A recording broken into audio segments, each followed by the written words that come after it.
From the heart of Africa's academic discourse, TV Bricks Africa brings you exclusive coverage of the BPI Seminar Series at the University of South Africa. As thought leaders, policymakers, and scholars convene, they confront the pressing questions shaping the continent's future: democracy, economic transformation, and enduring impact of colonial legacies through the topic, whether a demographic dividend or demographic disaster, what is to be done?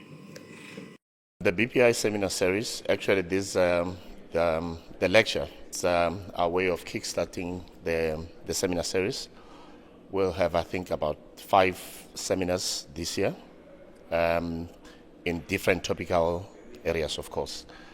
What informed it is that as the BPI Foundation, there's a lot of work that we do. There's a lot of ideation that happens amongst the BPI community and engagements with other stakeholders and so forth. But we haven't really done much to begin to engage with the public, so that the public knows what we think, and we know what, obviously I would say we know what the issues are.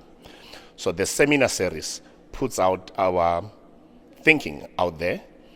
What does experience and data say about certain types of political systems and economic models that have governed the world in the past century?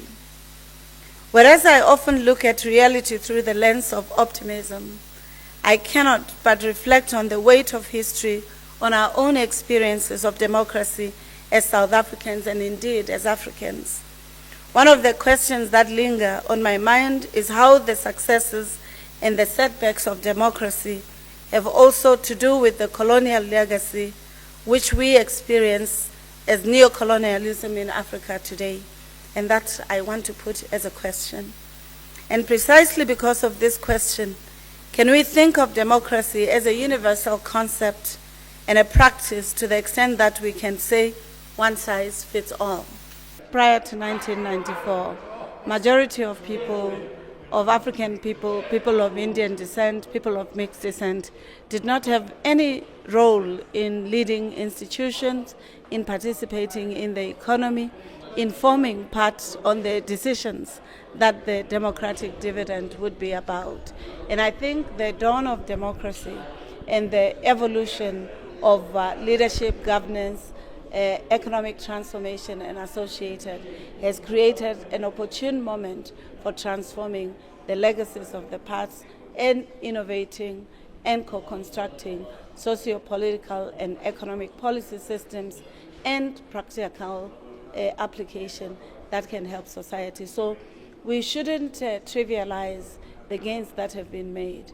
Albie Sachs said something very profound, that in his intervention, that we have the country, but do we have the society? And I thought that I should elaborate and follow this a little bit to ask the question whether a democratic dividend or a demographic disaster.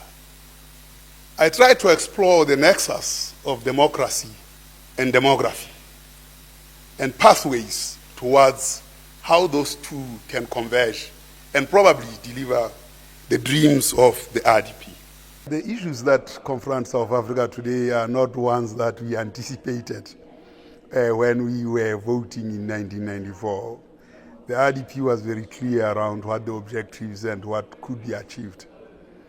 But 30 years later, while democracy, certainly there's been a dividend, and as I said, Albie Sachs really asked the difficult question as to democracy has delivered, but is the society? And in terms of that, he was meaning the country is secured. You have South Africa's soil, you can measure it and it's independent. But whether society has been the one we anticipated. And I think this is where the question is. Has the society that got the democracy gotten the attendant things that democracy comes with? Food, education, work, and that general freedom. surprised about where South Africa is. I must be honest. I'm not surprised that growth is at 1.4 projected now. And the outer 3 years on average, maybe 2.4, 1.9, 1.7. And I can tell you every time we have budget policy statements, what happens? Growth is revised downwards. Why? Because the policy and the policy framework and the policy environment is stagnant. It is not moving. So why do we expect different outcomes? It's, for me, that is the conundrum, is that unless we change the way the macroeconomic framework, our institutions, the management of our development finance institutions, if we are going to propose a thrust towards industrialization and industrial policy, there is no way that just happens without deliberate state intervention. This can be done. You need a couple of fundamentals, and we outline this, and we also project what happens if you implement these fundamentals.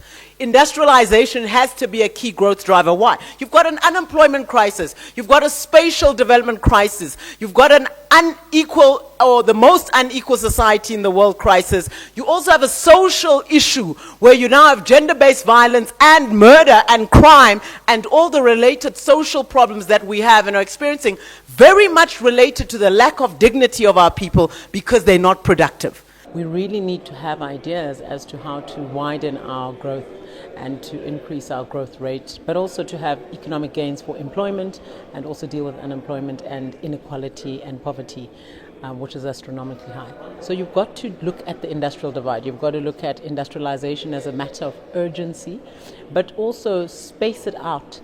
You make sure that the economic areas that didn't have, investment, regions that you have low level of economic infrastructure, and also look at financing tools and mechanisms that regenerate enterprise development into these value chains that people are should be a big part of, particularly the retail space.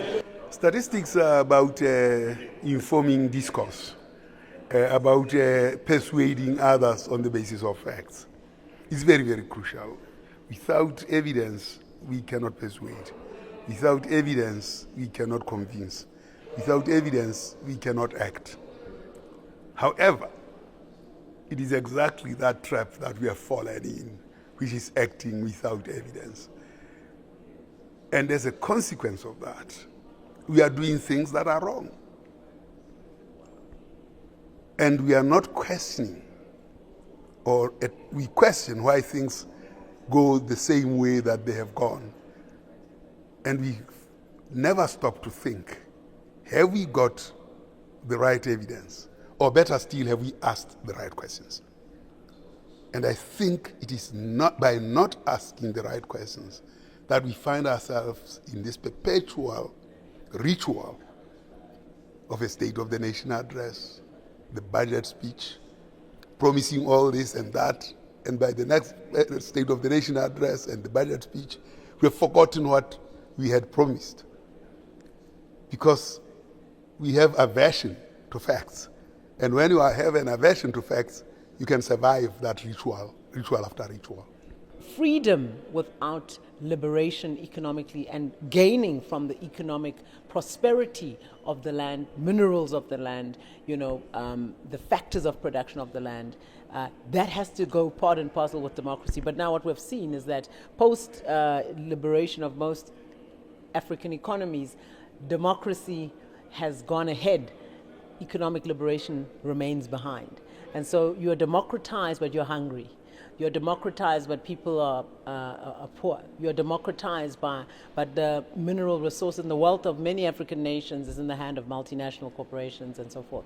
And this is the economic model of colonialism, which we have been unable to break free from. And so these are the hard discussions that countries need to have to say, how can we reconfigure? How do we use our gifts that we have been given? All of the phosphorus, or rather the gold, the platinum, the iron ore, all the things that we have that are freely given, cobalt and all these other amazing mineral product and resources that we have, but we're not able to benefit, but foreign capital comes and benefits. And we are not able to translate that. And that means that if we can't translate that into economic gains, the economic model has to be revisited. As Africa stands at the crossroads of democracy and economic liberation, one thing remains clear. The conversation sparked here must translate into action. From industrial policy to economic equity, the call for transformation is urgent. TV Bricks Africa continues to bring you the critical discussions shaping Africa's future.